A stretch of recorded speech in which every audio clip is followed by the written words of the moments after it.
Hello students, अब हम लोग पढ़ते हैं वेव थ्योरी। ठीक है, वेव थ्योरी का यूज पढ़ेंगे कहाँ पर? फोटो इलेक्ट्रिक इफेक्ट में। ये जानने का कोशिश करते हैं कि क्या वेव थ्योरी यहाँ पर फोटो इलेक्ट्रिक जो इफेक्ट है, फोटो इलेक्ट्रिक ऑब्जर्वेशन जो है, फोटो इलेक्ट्रिक एक्सपेरिमेंट जो है, क्या उसको सपोर्ट करता है कि नहीं। ठीक है, ये बात पूरी तरह से सबको पता है कि वेव थ्योरी के हिसाब से, according to wave theory of light, diffraction, polarisation, refraction और रिफ्लेक्शन भी बताया जा चुका है on the basis of wave theory of light. ठीक है, वेव थ्योरी के हिसाब से इतने सारी चीजों को हमने एक्सप्लेन करके बता सकते हैं, कोई दिक्कत नहीं है। लाइट को जब हम वेव मानेंगे तो ये सब चीजें अच्छी तरह से एक्सप्लेन आ जाएगी कि पोलराइजेशन क्यों होती है और रिफ्रैक्शन कैसे होती है, इसके बाद डिफ्रैक्शन कैसे होती है। ठीक है, ये सब चीजें आप वेव थ्योरी से आराम से समझ सकते हैं, कोई दिक्कत नहीं है। लेकिन क्या फोटो इलेक्ट्रिक इफेक्ट जो है वो लाइट के द्वारा ही होता है, इलेक्ट्रोमैग्नेटिक रेडिएशन के द्वारा ही होता है, और इलेक्ट्रोमैग्नेटिक रेडिएशन एक वेव होती है। ठीक है, तो क्या इस फोटो इलेक्ट्रिक इफेक्ट को अगर हम ये समझें कि इलेक्ट्रोमैग्नेटिक रेडिएशन एक वेव है, इलेक्ट्रोमैग्नेटिक वेव है, तो क्या इस एक्सपेरिमेंट को पूरी तरह से सेटिस्फाई कर पाएगा? कुछ भी बता पाएगा? क्या इस एक्सपेरिमेंट को सेटिस्फाई कर पाएगा, समझा पाएगा कि ये कैसे हुआ? फोटो इलेक्ट्रिक ऑब्जर्वेशन एक प्रैक्टिकल ऑब्जर्वेशन है, जो घटना घटती है, जो लैब में हुई है, जो हमारे बहुत सारे साइंटिस्ट लोगों ने जो किया है, वो एक प्रैक्टिकल चीज है। वो प्रैक्टिकल चीज है जो प्रैक्टिकली हमें देखने को मिलता है। क्या उसे कोई थ्योरी उसको सेटिस्फाई करता है या नहीं करता है, ये चीजें हमें जाननी जरूरी है। तो वेव थ्योरी जो है, वेव थ्योरी क्या फोटो इलेक्ट्रिक इफेक्ट को सेटिस्फाई करता है या नहीं करता है, उसे हमें समझना है इस बहुत ही ज्ञानवर्धक वीडियो में। ठीक है, चलिए स्टार्ट करते हैं। Wave theory in photo electric effect. Photo electric effect में क्या वेव थ्योरी सक्सेसफुल हो रहा है या पूरी तरह से फेल हो जा रहा है, ये हमें इस वीडियो में बताना है कि वेव थ्योरी क्या सक्सेसफुल हो रहा है या पूरी तरह से फेल हो जाता है फोटो इलेक्ट्रिक इफेक्ट को एक्सप्लेन करने में। ठीक है, चलिए स्टार्ट करते हैं। पहला है इंटेंसिटी ऑफ इंसिडेंट लाइट। ठीक है, इससे समझते हैं कि क्या ये वेव थ्योरी ऑफ लाइट को एक्सप्लेन करता है या नहीं एक्सप्लेन करता है। ठीक है, वेव थ्योरी जो है उसको एक्सप्लेन करने में, वेव थ्योरी जो है वो यूज हो पाता है कि नहीं फोटो इलेक्ट्रिक इफेक्ट को एक्सप्लेन करने में, वो हम समझते हैं। चलिए देखिए, इंटेंसिटी ऑफ इंसिडेंट लाइट। यहाँ इंटेंसिटी का मतलब क्या होता है वो मैं आपको बता चुका हूं, energy per unit area per unit time. ठीक है, किसी भी लाइट सोर्स से एनर्जी जो गिरती है वो क्या होती है? Energy per unit area per unit time. तो इंटेंसिटी जो है वो डायरेक्टली प्रोपोर्शनल क्या है? Amplitude of electric field and magnetic field. बात को समझिए, जो वेव थ्योरी के हिसाब से इलेक्ट्रोमैग्नेटिक वेव जो चैप्टर हमने बताया था इससे पहले वाले वीडियोस में, इलेक्ट्रोमैग्नेटिक वेव्स में बहुत सारा चीज मैंने इलेक्ट्रोमैग्नेटिक वेव्स के बारे में बताया है कि जो इलेक्ट्रोमैग्नेटिक वेव्स हैं वो फ्री स्पेस में स्पीड ऑफ लाइट से प्रोपेगेट करती है, और स्पीड ऑफ लाइट कितनी होती है? 3 × 10⁸ मीटर पर सेकेंड। जिस स्पीड से इलेक्ट्रोमैग्नेटिक वेव प्रोपेगेट करती है वो स्पीड ऑफ लाइट कहते हैं। और उस इलेक्ट्रोमैग्नेटिक वेव में, जैसे उसका नाम बता रहा है, इलेक्ट्रिक फील्ड भी होती है, मैग्नेटिक फील्ड भी होती है। और आप सब जानते हैं कि इलेक्ट्रिक फील्ड और मैग्नेटिक फील्ड एक सोर्स ऑफ एनर्जी होती है। ठीक है, इलेक्ट्रिक फील्ड और मैग्नेटिक फील्ड क्या है? सोर्स ऑफ एनर्जी है। तो इलेक्ट्रोमैग्नेटिक वेव में electric energy and magnetic energy दोनों कंबाइंड रहते हैं, और जिस स्पेस में वो प्रोपेगेट करती है उस स्पेस में कंटिन्यूअस डिस्ट्रीब्यूशन ऑफ एनर्जी रहती है। क्या रहती है? कंटिन्यूअस डिस्ट्रीब्यूशन ऑफ एनर्जी रहती है। ठीक है,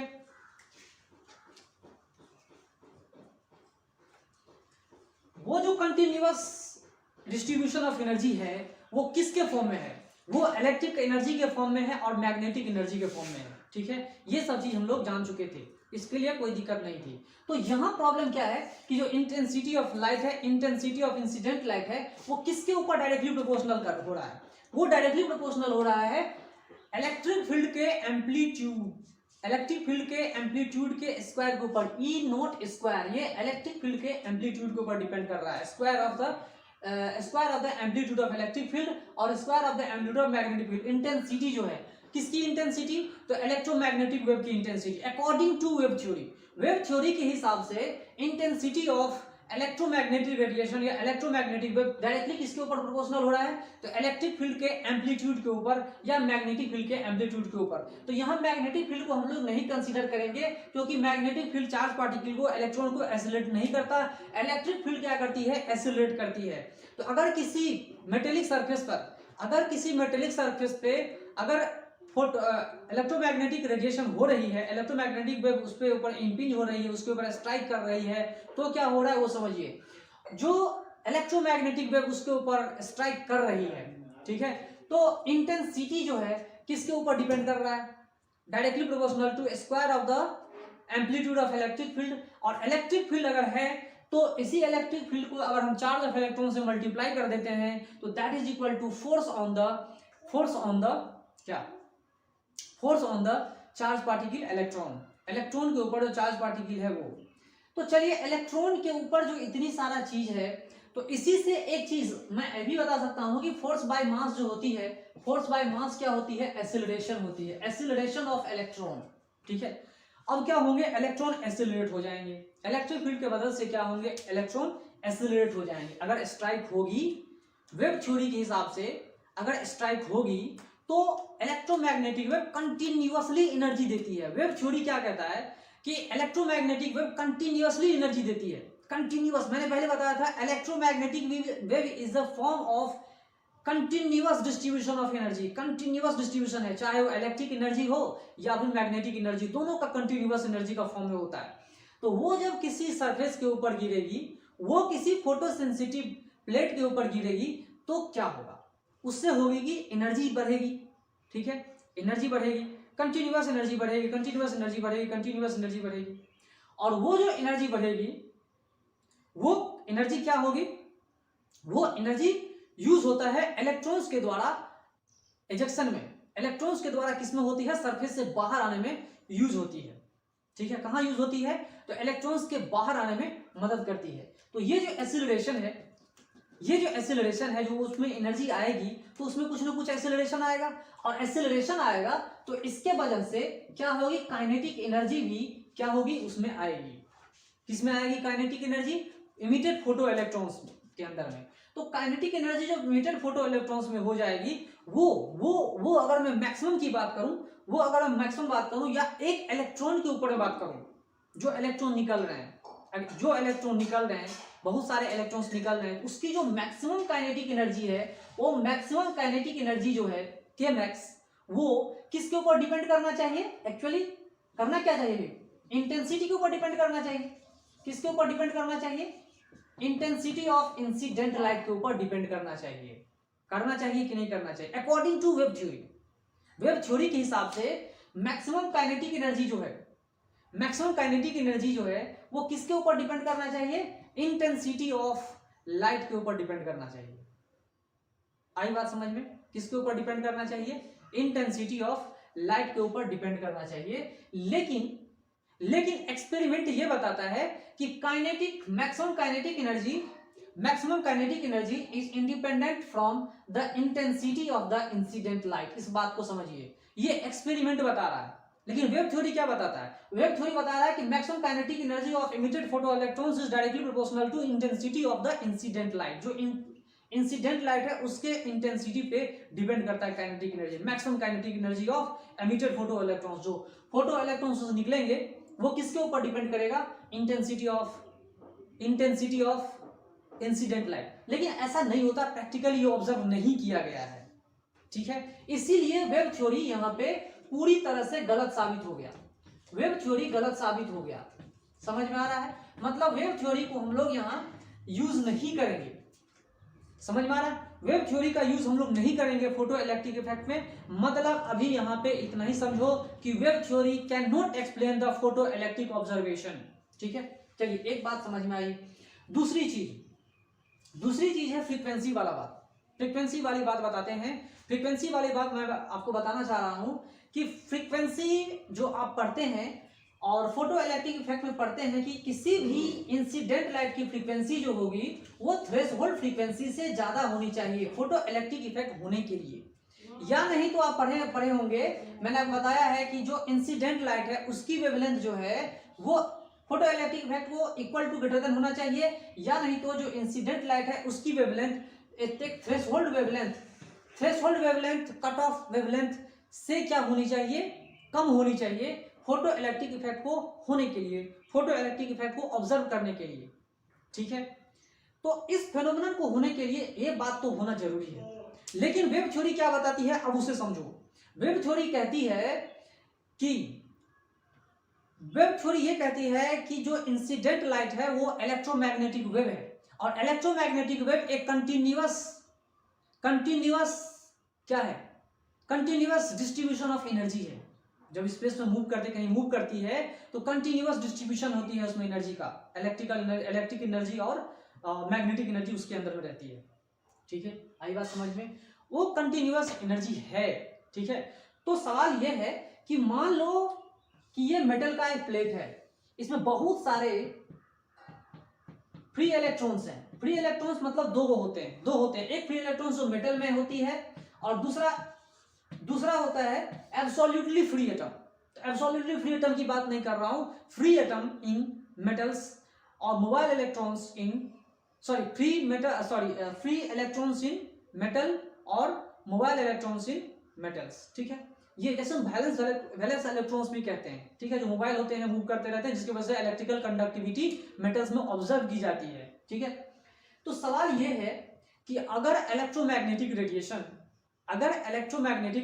इसके ऊपर पड़ रही है, ठीक है, क्या हो रही है, इलेक्ट्रोमैग्नेटिक रेडिएशन अगर इसके ऊपर पड़ रही है, ठीक है, अगर इलेक्ट्रोमैग्नेटिक रेडिएशन बढ़ रही है तो फिर क्या होता है, जो वेव आती है, जो वेव आएगी, लाइट की जो वेव जब आएगी, यहाँ पर लाइट की वेव जब गिरेगी इन फोटो इलेक्ट्रॉन्स के ऊपर, ये वेव है ना, इस तरह से वेव जब गिरेगी, है ना, ये जब वेव इस फोटो इलेक्ट्रॉन्स के ऊपर आएगी या इसके ऊपर स्ट्राइक करेगी तो क्या होगा, ये क्या होगा, कंटिन्यूअस डिस्ट्रीब्यूशन ऑफ एनर्जी है। इलेक्ट्रोमैग्नेटिक वेव्स हैं, ये कंटिन्यूअसली एनर्जी दे रहे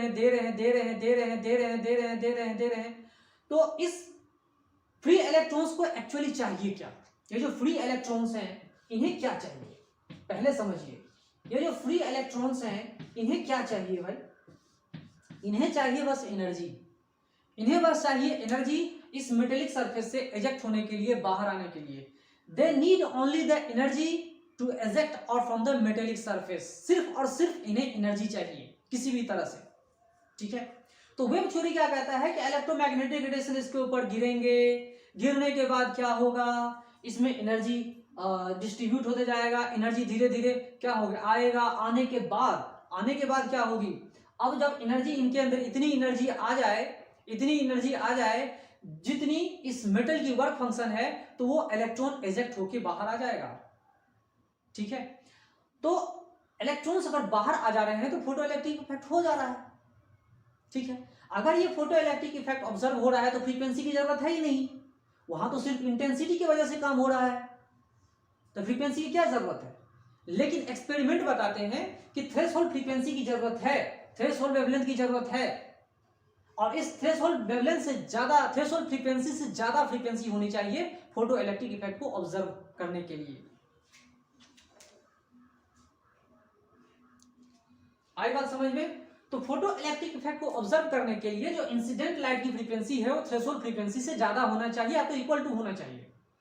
ठीक है, यहां तो फ्रीक्वेंसी को ही बिल्कुल अलग ही कर दिया, फ्रीक्वेंसी की बात ही नहीं कर रहा है यहाँ पर। अगर फ्रीक्वेंसी की यहाँ बात नहीं कर रहे हैं, फ्रीक्वेंसी से यहाँ कोई लेना देना है ही नहीं, तो फिर एक्सपेरिमेंट क्या कहता है, एक्सपेरिमेंट कहता है कि जो फोटो इलेक्ट्रिक इफेक्ट है वो फ्रीक्वेंसी के ऊपर डिपेंड कर रहा है, थ्रेशोल्ड फ्रीक्वेंसी से ज्यादा होना चाहिए तो ही तो फोटो इलेक्ट्रिक इफेक्ट होगा, नहीं तो अन्यथा होने वाला नहीं। वेव थ्योरी क्या कह रहा है, वेव थ्योरी कह रहा है कंटिन्यूअसली एनर्जी गिर रहे हैं इन मेटेलिक सरफेस पे गिर रहा है, फिर ये इतनी एनर्जी देगा इलेक्ट्रॉन्स को, तो एनर्जी देगा कैसे भाई, तो इंटेंसिटी बढ़ा करके देंगे। इंटेंसिटी का प्रॉब्लम मैं बात कर रहा हूं यहाँ पे, इंटेंसिटी इसमें भी है, पहले पॉइंट में मैंने इंटेंसिटी ऑफ इंसिडेंट वाला बताया, दूसरे में भी फ्रीक्वेंसी से रिलेटेड जो भी चीज है उसमें भी हमने इंटेंसिटी का बहस कर रहा हूं मैं यहाँ पर। ठीक है, तो इंटेंसिटी अगर हो रहा है, दिया जा रहा है, तो उस इंटेंसिटी के मदद से उस इलेक्ट्रॉन्स को निकाला जा सकता है, फ्री इलेक्ट्रॉन से उसको निकाला जा सकता है। ये कहता है वेव थ्योरी, मैं नहीं बोल रहा हूं, ये अकॉर्डिंग टू वेव थ्योरी है। वेव थ्योरी के हिसाब से ऐसा हो सकता है, लेकिन एक्सपेरिमेंट बताता है ऐसा नहीं होता। एक्सपेरिमेंट बताता है कि जो फ्रीक्वेंसी है इंसिडेंट लाइट की, और थ्रेशोल्ड फ्रीक्वेंसी ज्यादा होनी चाहिए, या नहीं तो इक्वल टू होनी चाहिए, तो ही फोटो इलेक्ट्रिक इफेक्ट ऑब्जर्व होगी। आई बात समझ में कि नहीं आई? ये मैं बेसिक चीजें बता रहा हूं आपको। तो अब और सोचो इस बात को, मान लो कि विजिबल लाइट इसके ऊपर गिरी, एक मेटेलिक सरफेस है उसके ऊपर विजिबल लाइट गिरी। विजिबल लाइट में बहुत सारे फ्रीक्वेंसी वाले ये होते हैं, कलर होते हैं, लाइट होते हैं, जैसे वायलेट है, इंडिगो है, ब्लू है, ग्रीन है, येलो है, ऑरेंज है, रेड है, सब है। तो जब इसके ऊपर गिरेगी, ठीक है, जब इसके ऊपर गिरेगी और मान लो कि ये जो मेटल है, ये मैग्नीशियम है, ये सिर्फ अल्ट्रावायलेट रेडिएशन के वजह से ही फोटो इलेक्ट्रिक इफेक्ट इसके अंदर हो रहा है। मान लो थोड़ी देर के लिए कॉपर है, ठीक है, या मैग्नीशियम है, जो कुछ भी है, मान लो कॉपर है, तो इसके मैग्नीशियम मान के चलते हैं, कॉपर या मैग्नीशियम जो कुछ भी मानना है, मान लो कि ये एक मैग्नीशियम का फोटोसेंसिटिव सब्सटेंस है, इसके ऊपर अल्ट्रावायलेट रेडिएशन गिराने से ही क्या होता है कि ये फोटो इलेक्ट्रिक इफेक्ट को बताता है, ठीक है। लेकिन वेव थ्योरी के हिसाब से अगर आपने अल्ट्रावायलेट रेडिएशन को यूज नहीं भी कर रहे हैं, उससे कम फ्रीक्वेंसी वाला लाइट, जैसे कि इंडिगो हो गया, ब्लू हो गया, ग्रीन हो गया, येलो हो गया, ऑरेंज हो गया, रेड, इन सब को भी यूज करके हम क्या कर सकते हैं, इलेक्ट्रॉन्स को इजेक्ट कर सकते हैं according to wave theory. Wave theory के हिसाब से इंटेंसिटी की जो बात कर रहा है वो क्या कर रहा है, देखो ये मैग्नीशियम है, अल्ट्रावायलेट रेडिएशन को रिस्पॉन्ड कर रहा है, बाद बाकी कोई रेस्पॉन्स नहीं कर रहा है। फ्रीक्वेंसी जो है किसकी, अल्ट्रावायलेट रे की जो फ्रीक्वेंसी है, उस फ्रीक्वेंसी को ये ऑब्जर्व कर लेता है, तो ही फोटो इलेक्ट्रिक इफेक्ट ऑब्जर्व की जाती है। लेकिन अगर वेव थ्योरी के हिसाब से पढ़ें तो बिना अल्ट्रावायलेट रेडिएशन के भी इसमें फोटो इलेक्ट्रॉन्स क्या होते हैं, इलेक्ट्रॉन्स क्या होंगे, इजेक्ट होंगे। वो कैसे, वो मैं समझाता हूं। देखो मान लो कि अल्ट्रावायलेट रे नहीं है, ब्लू हो, ग्रीन हो, येलो हो, ऑरेंज हो, रेड हो, जो भी है, वो हमने गिराया इसके ऊपर में और फोटो इलेक्ट्रिक इफेक्ट नहीं हो रहा है। तो अगर हमने उसकी इंटेंसिटी बढ़ा दी, इतना बढ़ा दिया कि एनर्जी इस इलेक्ट्रॉन्स की इतनी ज्यादा हो गई जिसकी वजह से इलेक्ट्रॉन्स निकल के बाहर आ जाए, तो फोटो इलेक्ट्रिक इफेक्ट हो जाएगा। लेकिन ऐसा नहीं होता है, ऐसा प्रैक्टिकली ऑब्जर्व नहीं किया गया है, और प्रैक्टिकली देखा गया है जो फोटो इलेक्ट्रिक इफेक्ट है वो फ्रीक्वेंसी के ऊपर डिपेंड करता है, और फोटो इलेक्ट्रिक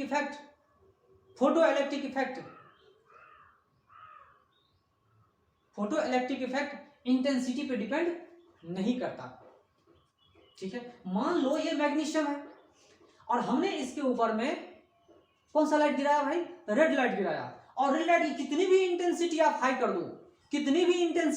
दो, तो भी इससे इलेक्ट्रॉन्स एजेक्ट होने वाले नहीं हैं। ये फ्रीक्वेंसी वाली बात हम जान चुके हैं। ये फोटो इलेक्ट्रिक इफेक्ट में ये बहुत ही इंपॉर्टेंट टॉपिक है कि फ्रीक्वेंसी पे डिपेंड करता है। फोटो इलेक्ट्रिक इफेक्ट को ऑब्जर्व करने के लिए इंसिडेंट लाइट की फ्रीक्वेंसी थ्रेशोल्ड फ्रीक्वेंसी से ज्यादा होनी चाहिए, या नहीं तो उसके बराबर होनी चाहिए। आई बात समझ में? तो ऐसे बहुत सारी चीजें हैं, तो फ्रीक्वेंसी ज्यादा होनी चाहिए। अल्ट्रावायलेट रेडिएशन से ज्यादा जिसकी, मान लो एक्सरे है, एक्सरे से आराम से हो जाएगा। अल्ट्रावायलेट रेडिएशन से जिसकी फ्रीक्वेंसी कम है उससे फोटो इलेक्ट्रिक इमिशन नहीं होगा। आई बात समझ? फोटो इलेक्ट्रिक इमिशन नहीं होगा, तो वहां पे फोटो इलेक्ट्रिक इफेक्ट काम नहीं करता, इंटेंसिटी पे डिपेंड नहीं करता। मतलब according to wave theory photo electric effect should depend upon the intensity of incident light. Wave theory के हिसाब से इंसिडेंट लाइट की जो इंटेंसिटी है उसके ऊपर डिपेंड करना चाहिए फोटो इलेक्ट्रिक इफेक्ट ऑब्जर्वेशन। लेकिन एक्सपेरिमेंटल बातें ये सब चीज को खारिज कर दे रहा है। इसीलिए इंटेंसिटी, इसीलिए क्या होता है कि ये जो वेव थ्योरी है वो फ्रीक्वेंसी को काउंट नहीं करता, जो कि गलत है। इसीलिए वेव थ्योरी गलत हो गया। फोटो इलेक्ट्रिक इफेक्ट में एक्सप्लेन करने में वेव थ्योरी पूरी तरह से गलत हो जा रहा है, ठीक है। तीसरा चीज हम लोग पढ़ते हैं टाइम डिले, ठीक है। तीसरा हम लोग पढ़ते हैं टाइम डिले। टाइम डिले क्या होता है उसे समझिए। टाइम डिले मतलब ज्यादा समय लगना।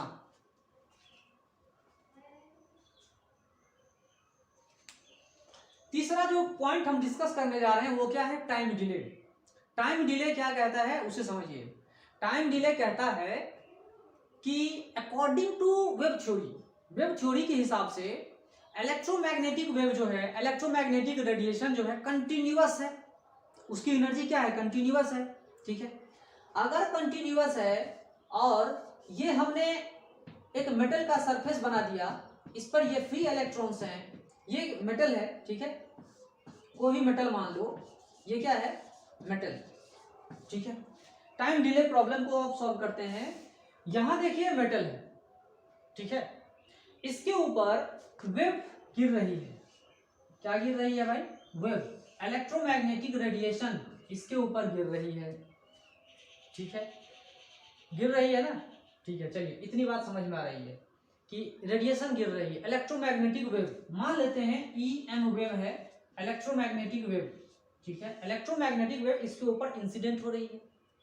ठीक है, इंसिडेंट तो हो रही है, लेकिन यहां पर आपको पता होना चाहिए कि जो मेटल है उसमें मोबाइल इलेक्ट्रॉन्स बहुत सारे हैं, फ्री इलेक्ट्रॉन्स बहुत सारे हैं, अनगिनत है, बहुत सारे हैं। क्या है, इसके ऊपर मोबाइल इलेक्ट्रॉन्स बहुत हैं, फ्री इलेक्ट्रॉन्स बहुत हैं। तो ये जो इलेक्ट्रोमैग्नेटिक रेडिएशन इसके ऊपर कंटिन्यूअसली एनर्जी दे रहा है ना, इसके ऊपर एनर्जी जो दे रही है वो क्या होगा, इतने सारे इलेक्ट्रॉन्स हैं, इतने सारे इलेक्ट्रॉन्स हैं, इलेक्ट्रॉन्स की इतनी संख्या है, इतनी ज्यादा संख्या है कि अगर energy incident per unit electron की बात करें या पर यूनिट टाइम की बात करें, energy per unit time, energy देखिए, एनर्जी पर यूनिट टाइम या पर इलेक्ट्रॉन, एनर्जी पर इलेक्ट्रॉन की अगर हम बात करें तो क्या होगा, एक्सट्रीमली कम हो जाएगा। क्यों होगा समझिए, इलेक्ट्रोमैग्नेटिक वेव इसके ऊपर गिर रहा है, ठीक है, कंटिन्यूअसली एनर्जी की सप्लाई कर रहा है, कंटिन्यूअसली एनर्जी की सप्लाई कर रहा है, कंटिन्यूअसली एनर्जी की सप्लाई कर रहा है। कौन कर रहा है भाई, incident electromagnetic radiation, incident electromagnetic wave. तो कंटिन्यूअस जो एनर्जी की सप्लाई कर रही है, वो एनर्जी जो सप्लाई हो रही है वो इस पूरे सरफेस में घुस रहे हैं, इलेक्ट्रॉन्स में भी जा रहे हैं, लेकिन मोबाइल इलेक्ट्रॉन्स, फ्री इलेक्ट्रॉन्स इस मेटल के अंदर में इतने ज्यादा हैं, इतने ज्यादा हैं, इतने ज्यादा हैं कि जिसको आप गिन नहीं सकते हो। इतना ज्यादा लार्ज नंबर है इनका कि पर इलेक्ट्रॉन एनर्जी जो है एक्सट्रीमली स्मॉल हो जाएगी, बहुत बहुत कम हो जाएगा, बहुत बहुत कम आएगी, फिर बहुत बहुत कम आ जाती है। जो पर इलेक्ट्रॉन इंसिडेंट एनर्जी है बहुत बहुत कम हो जाती है। ठीक है, जो पर इलेक्ट्रॉन एनर्जी है बहुत बहुत कम हो जाती है, और बहुत कम होने के लिए, बहुत कम होगी एनर्जी अब, और उतनी कम एनर्जी के लिए अब ये इलेक्ट्रॉन्स बाहर निकलने वाले नहीं हैं। क्या है, बाहर निकलने वाले नहीं हैं आसानी से। तो बाहर आसानी से नहीं निकलेंगे तो उनको और एनर्जी चाहिए, तो वो एनर्जी आएगी कहां से, तो ये इलेक्ट्रोमैग्नेटिक रेडिएशन और ज्यादा देगा, और ज्यादा देगा, और ज्यादा देगा, और ज्यादा देगा, और ज्यादा देगा, जिससे होगा ये कि अब इन इलेक्ट्रॉन्स में एनर्जी आने के लिए समय लगेगा, समय लगेगा। और कैलकुलेशंस को ऑब्जर्व करके बताया गया है, कुछ कैलकुलेशन किए गए हैं साइंटिस्ट के द्वारा, तो उन्होंने बताया कैलकुलेशंस के हिसाब से कि वो टाइम जितना एक इलेक्ट्रॉन लेता है किसी मेटेलिक सरफेस से निकलने में, इस तरह के वेव को निकालने के लिए वो घंटों का समय हो सकता है, दिन भी लग सकते हैं। इंस्टेंटली नहीं होता, इंस्टेंटली नहीं होता। अगर मैं फिर से बता रहा हूं, इलेक्ट्रोमैग्नेटिक रेडिएशन के ऊपर गिरते हैं, गिरने के बाद क्या होता है कि इतनी नंबर इनकी ज्यादा, इतनी ज्यादा नंबर है कि एनर्जी पर यूनिट इलेक्ट्रॉन क्या होता है, बहुत बहुत कम होता है, बहुत बहुत कम होता है। और उसने कम से इनका काम नहीं चलता, उतने कम एनर्जी से ये बाहर नहीं जा सकते, सरफेस से बाहर नहीं जा सकते, तो फिर एनर्जी आएगी कहां से, मतलब और एनर्जी दिया जाएगा इनको, और एनर्जी दिया जाएगा, और वेव थ्योरी को इतनी एनर्जी देने के लिए समय लगेगा। Wave, according to wave theory, ये वेव को और एनर्जी देने में क्या लगेगा, समय लगेगा, घंटों का समय लग सकता है, दिन का भी समय लग सकता है, अकॉर्डिंग टू कैलकुलेशंस। आई बात समझ में। तो जब इतना समय लगेगा इसको ऑब्जर्व होने में,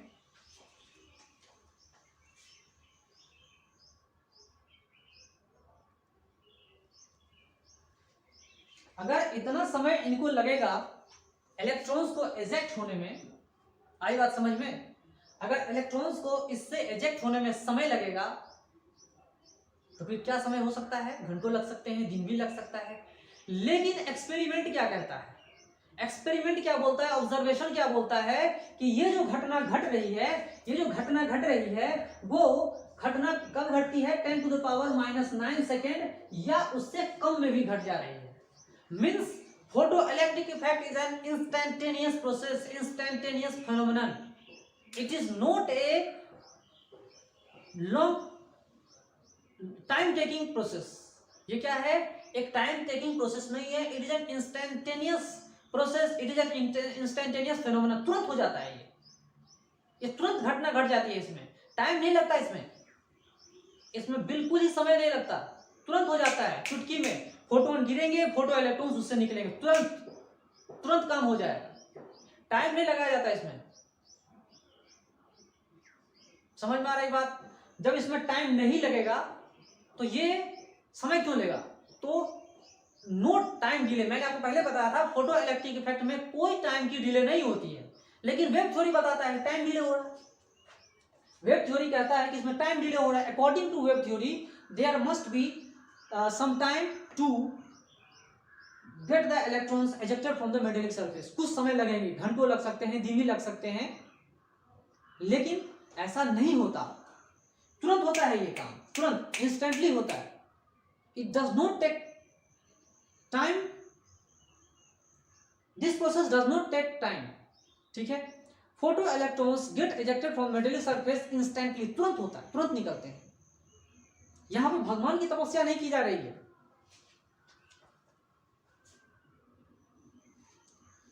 यहां पर भगवान की ये प्रोसेस में, ये प्रोसेस तुरंत ही हो जाता है, यहाँ भगवान का तपस्या नहीं हो रहा है, घंटों घंटा लग जाएगा, दिन लग जाएंगे, हजारों साल लग जाएंगे, लाखों साल लग जाएंगे, ऐसा प्रोसेस नहीं है ये तुरंत काम हो जाता है, इसमें कुछ भी देरी नहीं लगता, ये भगवान के दर्शन जैसा कोई प्रोसेस नहीं है, ये तुरंत काम होता है, तुरंत रिजल्ट देता है, इसमें ज्यादा समय नहीं लगता। LIC की पॉलिसी जैसा नहीं है कि लंबा समय लगेगा, 15 साल के लिए, 10 साल के लिए, 20 साल के लगा लो, ऐसा प्रोसेस नहीं है ये प्रोसेस कैसा है, बहुत ही शॉर्ट प्रोसेस है, तुरंत हो जाता है काम, तुरंत, ठीक है। तो photo electric effect does not take time, photo electric effect is an instantaneous process, ठीक है। तो इंस्टेंटेनियस प्रोसेस में टाइम डिले का क्या प्रॉब्लम हो गया, तो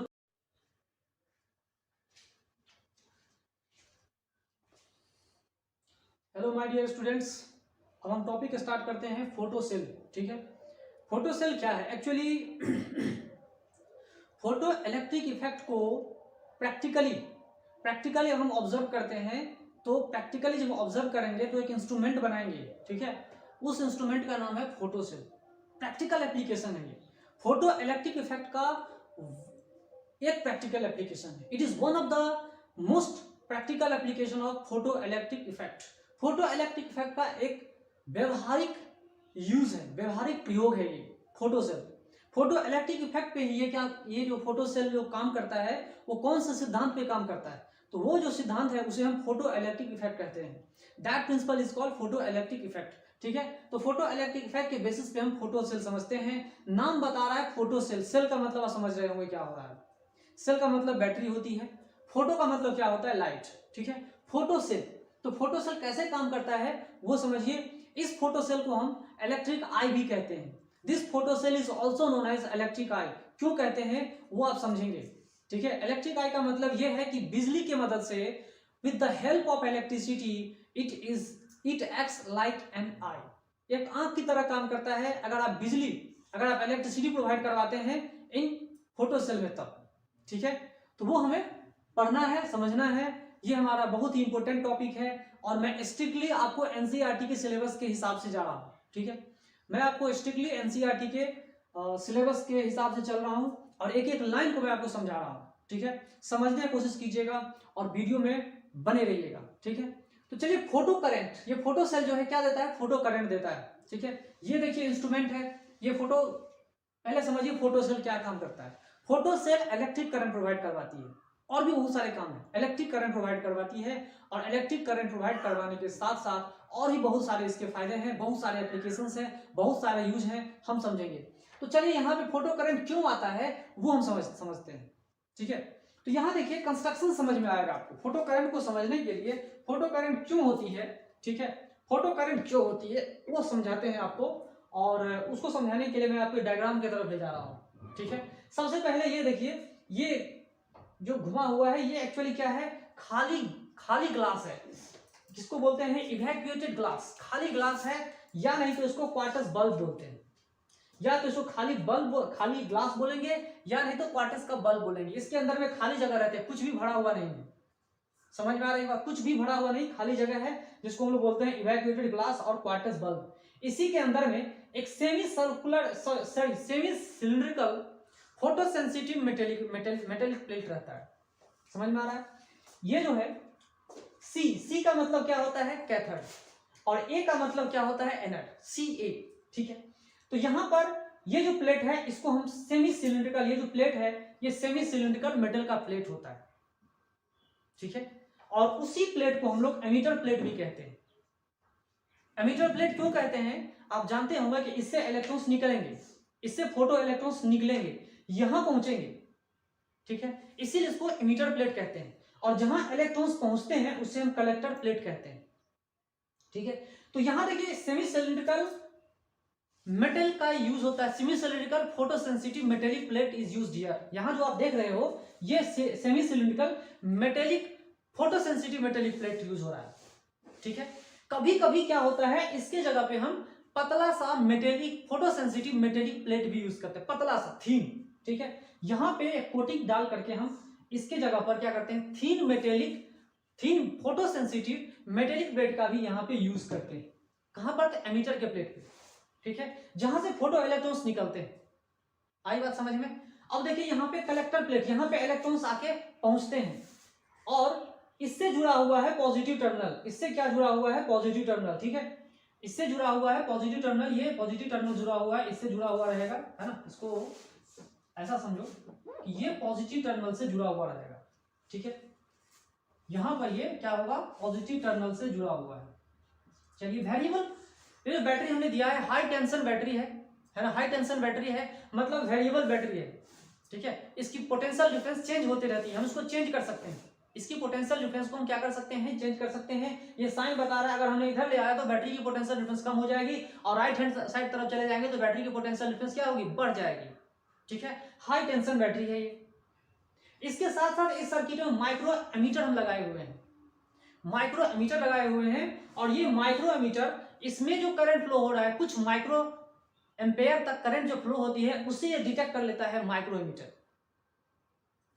micro ammeter is used to detect the current up to few micro ammeter, इतना करंट ये डिटेक्ट कर सकता है, यहां पे हम यूज किए हुए हैं, यूज करेंगे, ठीक है। ये दोनों प्लेट को इससे कनेक्शन लगाते हैं, अंदर ही अंदर इससे कनेक्शन लगा के हम लोग रखे हुए हैं। एक प्लेट निगेटिव में जा रहा है, दूसरा क्या है, पॉजिटिव में जा रहा है। पॉजिटिव वाले को एनोड, निगेटिव टर्मिनल से बैटरी कनेक्शन लगाते हैं, उसे हम क्या कहते हैं, कैथोड बोलते हैं, ठीक है। इतनी बात समझ में आई। अब हम लोग पढ़ेंगे, जानते हैं इसमें फोटो करंट कैसे काम आता है, कैसे फोटो करंट इसमें प्रोड्यूस होती है, ठीक है। समझिए कि ग्लास के कुछ पार्ट यहाँ पर नीट एंड क्लीन होते हैं, यहाँ पर क्या होते हैं, नीट एंड क्लीन। ये स्पेस जो होगा ना, जो नीट एंड क्लीन होता है, एकदम क्लियर कट रहेगा, जिससे लाइट को पास होने में दिक्कत नहीं होती है। तो यहां से इसको हम नीट एंड क्लीन बना देते हैं, तो यहां से क्या होगा, लाइट गिरेगी इसके ऊपर, ठीक है। इंसिडेंट लाइट यहां अब गिर रही है, ये क्या है, इंसिडेंट लाइट, जो एमीटर प्लेट पे गिर रही है उसे हम क्या कहते हैं, इंसिडेंट लाइट, ठीक है। इंसिडेंट लाइट इसके ऊपर गिर रही है, पार्टिकुलर फ्रीक्वेंसी वाला, जिसके वजह से इलेक्ट्रॉन्स का एजेक्शन हो रहा है, ठीक है। फोटो इलेक्ट्रिक इफेक्ट को ऑब्जर्व करने के लिए मैंने आपको बताया था कि जो फ्रीक्वेंसी है इंसिडेंट लाइट की, वो थ्रेशोल्ड फ्रीक्वेंसी से या कट ऑफ फ्रीक्वेंसी से ज्यादा होनी चाहिए, कम नहीं होनी चाहिए। या इंसिडेंट लाइट की वेवलेंथ जो है वो थ्रेशोल्ड वेवलेंथ से क्या होनी चाहिए, कम होनी चाहिए, तो ही फोटो इलेक्ट्रिक इफेक्ट ऑब्जर्व किया जाएगा। आई बात समझ में, ये बात मैंने आपको बता दिया था। तो जब इंसिडेंट लाइट गिर रही है, चाहे अल्ट्रा वायलेट लाइट हो, चाहे इंफ्रारेड लाइट हो, विजिबल लाइट हो, जो भी लाइट है उसे हम इंसिडेंट लाइट बोलेंगे, ठीक है। वो लाइट इस प्लेट के ऊपर तो गिर रहा है, प्लेट पे गिरने के बाद फोटो इलेक्ट्रिक इफेक्ट ऑब्जर्व की जा रही है। फोटो इलेक्ट्रिक इफेक्ट ऑब्जर्वेशन में आप जानते होंगे कि ये इस सरफेस से इलेक्ट्रॉन्स का एजेक्शन हो रहा है, इसको हम फोटो इलेक्ट्रॉन्स कहते हैं। फोटॉन्स भी निकल रहे हैं और इलेक्ट्रॉन्स भी निकल रहे हैं, जिसके वजह से एक बीम निकलता है, इलेक्ट्रॉन्स का बीम निकलेगा, है ना। इलेक्ट्रॉन्स का बीम यहाँ पहुंचता है, तो इलेक्ट्रॉन्स के बीम पहुंचने से सर्किट क्या हो जा रही है, कंप्लीट। सर्किट क्या हो जा रही है, कंप्लीट। और सर्किट जब कंप्लीट हो जाएगी तो इलेक्ट्रिक करंट फ्लो होना शुरू हो जाएगा, क्योंकि ये बैटरी का पॉजिटिव टर्मिनल इलेक्ट्रॉन्स को अपने तरफ खींचना शुरू कर देगा। इलेक्ट्रॉन्स को अपने तरफ खींचेगा तो फोटो करंट अपने आप जो है सो काम करना शुरू हो जाएगा। इसमें फोटो करंट अब प्रोड्यूस हो रही है, वो फोटो करंट कुछ माइक्रो एमीटर तक ही ऑब्जर्व किया गया है, ठीक है। चलिए, तो इंसिडेंट लाइट से हमने समझा कि फोटो सेल कैसे काम करता है, इसमें इलेक्ट्रिक करंट कैसे जो है ऑब्जर्व की जाती है, ठीक है। चलिए, अगर हमने इंसिडेंट लाइट को गिराना बंद कर दिया, इंसिडेंट लाइट को इसके ऊपर इंसिडेंट करवाना बंद कर दिया, तो फोटो करंट भी बंद हो जाएगी, ठीक है। ये मैं आपको बता देता हूं। तो चलिए, इतनी सारी बातें मैंने आपको बता दिया। अब समझते हैं इसका यूज, इसका एप्लीकेशन। बहुत सारे एप्लीकेशन है इसके, जो आप प्रैक्टिकली देखते होंगे तो आपको बहुत सारा चीज समझ में आ जाएगा। इसमें होता और क्या है कि अगर आपने इंटेंसिटी को चेंज कर दिया, अगर आपने इंटेंसिटी को चेंज कर दिया तो क्या होगा, फोटो करंट में भी चेंज आ जाएगी, फोटो करंट में भी चेंज आ जाएगी। फोटो करंट है उसमें भी चेंजिंग आ जाएगी। इंटेंसिटी को बढ़ाओगे तो फोटो करंट बढ़ेगी, इंटेंसिटी घटाओगे तो फोटो करंट भी क्या होगी, घट जाएगी। क्योंकि इंटेंसिटी जानते हो क्या होता है, इंटेंसिटी क्या होता है, energy per unit area per unit time, ठीक है। तो एनर्जी रिलेटेड है किससे, नंबर ऑफ फोटोन्स से। किससे रिलेटेड है भाई, number of photons incident on this plate, कितने फोटोन्स इसके ऊपर इंसिडेंट हैं, उससे जुड़ा हुआ है इंटेंसिटी ऑफ इंसिडेंट लाइट, ठीक है। चलिए, इतनी बात मैंने आपको बता दिया, अब और समझते हैं आगे।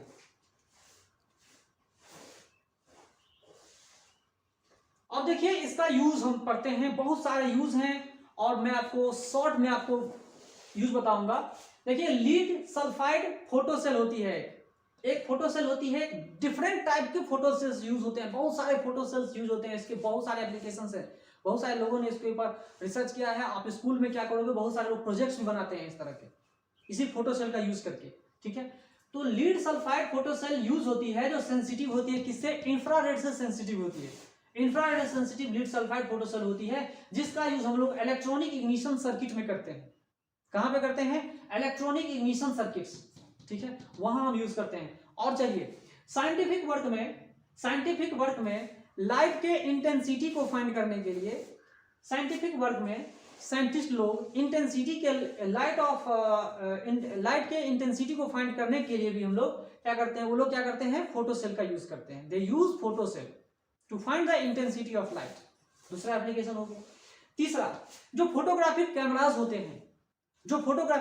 होते हैं, उसमें लाइट मीटर्स होते हैं, ठीक है, उसमें लाइट मीटर्स होते हैं, और वो लाइट मीटर्स जो होते हैं वो कैसे काम करते हैं, तो फोटोसेल की मदद से काम करते हैं। आई बात समझ में। और भी इसके बहुत सारे एप्लीकेशंस हैं, मैं आपको एक एक करके बताऊंगा, ओके।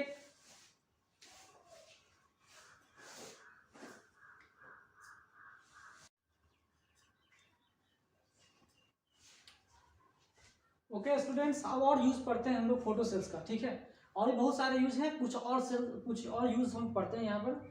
यहाँ देखिए कि फोटोसेल्स का यूज और कहाँ होता है, जहाँ पे डोर अपने आप ऑटोमेटिक खुलते हैं। बहुत सारे शॉपिंग कम्प्लेक्सेस देखते होंगे, बहुत सारे ऑफिस ऐसे हैं, और मूवीज में भी आपने देखा होगा कि आता है कोई तो फिर अपने आप गेट खुल जाती है, वहाँ ऑटोमेटिक गेट ओपन हो जाती है। क्यों होती है, तो फोटोसेल की मदद से। वहाँ हम फोटोसेल का यूज करते हैं। तो फोटोसेल कहाँ यूज होते हैं, तो डोर लाइट जो इलेक्ट्रिक सर्किट होती है ना, डोर लाइट जो इलेक्ट्रिक सर्किट होती है, वहां पे फोटोसेल का यूज होता है, वहां पर फोटोसेल का यूज होता है, ठीक है। और वहां पर जो फोटोसेल का यूज होता है, उसकी वजह से ऑटोमेटिक डोर क्या होता है, ओपन हो जाती है। समझिए कैसे होती है। अगर हमने फोटोसेल को डोर लाइट इलेक्ट्रिक सर्किट में यूज करते हैं, तो इंसिडेंट लाइट जो है फोटोसेल पे गिरते रहती है, ठीक है। तो गिरने की मदद से क्या होता है कि एक मान लो गिर रहा है, ठीक है, गिरते रहती है, और अचानक मान लो कोई गेट पे कोई आदमी आता है, फिर क्या होती है, वो लाइट का जो गिरना होता है इंटरप्ट हो जाता है, रुक जाता है, ठीक है। लाइट का इंटरप्शन होने की वजह से क्या होती है, लाइट के इंटरप्शन से वहां पर एक मोटर काम करता है, ठीक है। वहां पे फोटो करंट क्या होती है, रुक जाती है, जिसकी वजह से मोटर काम करती है। वो मोटर क्या करती है, गेट को खोल देती है या नहीं तो अलार्म बजाना शुरू कर देती है, ठीक है। आगे चलते हैं और समझिए, काउंटिंग डिवाइस में भी फोटो सेल का यूज होता है। काउंटिंग डिवाइसेस, बहुत सारे ऑडिटोरियम्स में लोग जाते हैं, कितने लोग जाते हैं आते हैं, इन सबको भी फोटो सेल आराम से काउंट कर सकता है।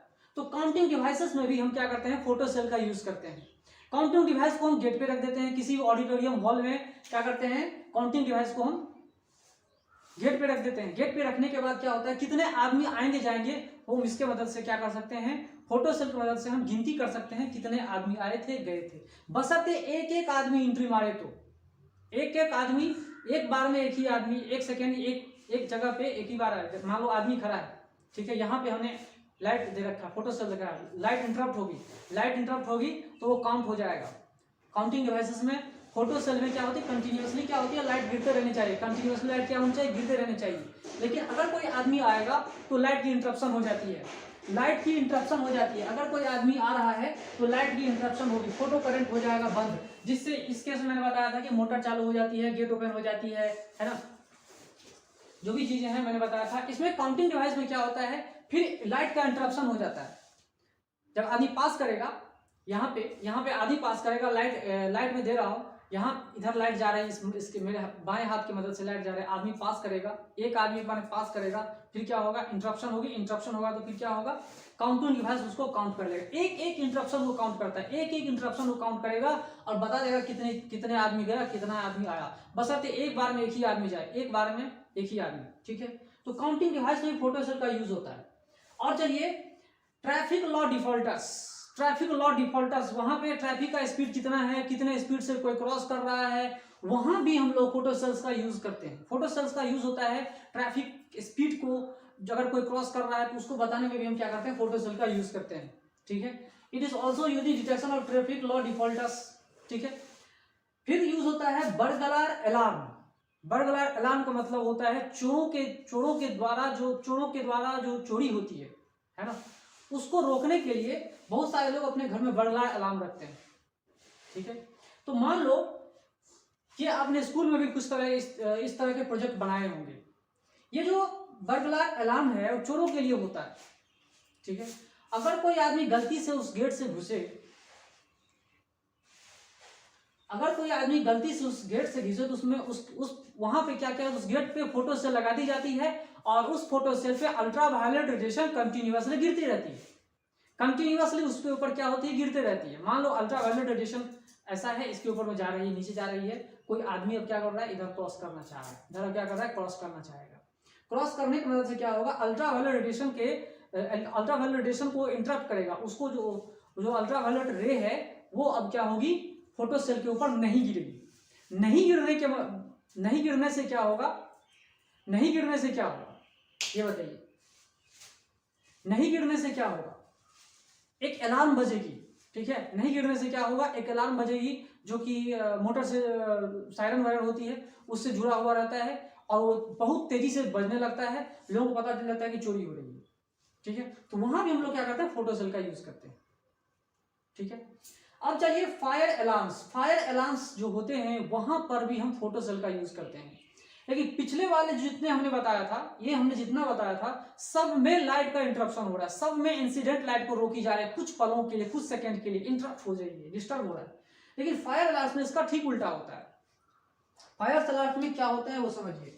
फायर अलार्म्स बहुत सारे ऑफिसेस में, बहुत सारे घरों में, कुछ सेलेक्टिव जगहों पे होते हैं, हर एक रूम में मान लो होते हैं जहां पे आग लगने की संभावना हो। मान लो हॉस्पिटल है, सिनेमा हॉल हो या फिर कोचिंग क्लासेस हो, स्कूल हो, वहां पे आग लगने की संभावना होगा तो हर एक रूम में उसको लगा के रखा जाता है। किसको भाई, तो फोटो सेल को बहुत सारे जगहों पे लगाने की वजह से होता यह है कि अगर गलती से उस रूम में आग होती है, गलती से उस रूम में आग निकलती है तो वो आग के मदद से क्या होगी, मान लो इंसिडेंट लाइट पहले क्या होती है, काम नहीं कर रहा होता, समझिए बात को। फायर अलार्म में क्या होते हैं, बहुत सारे जगहों पे हम फोटो सेल को लगा के रखते हैं और इंसिडेंट लाइट वहां पे नहीं होती है, ये सर्किट पूरा कंप्लीट अभी नहीं हुआ होता है, ठीक है। जैसे आग होगी तो आग के रूप में क्या होगी, यहाँ पे इंसिडेंट लाइट गिरेगी, यहाँ पे क्या होगी, इंसिडेंट लाइट गिरेगी, गिरने की वजह से क्या इलेक्ट्रिक करंट इसके अंदर फ्लो होगा, और इलेक्ट्रिक करंट फ्लो होगा तो फिर क्या होगा, सायरन जोरों से बजना शुरू हो जाएगा, अलार्म बजना शुरू हो जाएगा, जिससे पता चल जाता है कि आग लग चुकी है।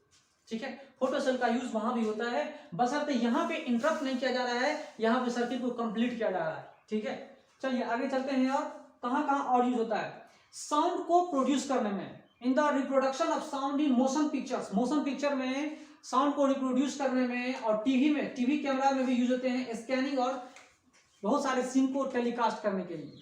ठीक है, इतने सारे यूज हैं किसके भाई, तो फोटो सेल के। एक और मैं यूज बता रहा हूँ कि इंडस्ट्रीज में होते हैं जो मेटेलिक प्लेट्स होते हैं, उसमें फ्लॉज होते हैं, होल्स होते हैं, उसको डिटेक्ट करने के लिए भी हम लोग फोटो सेल का यूज करते हैं।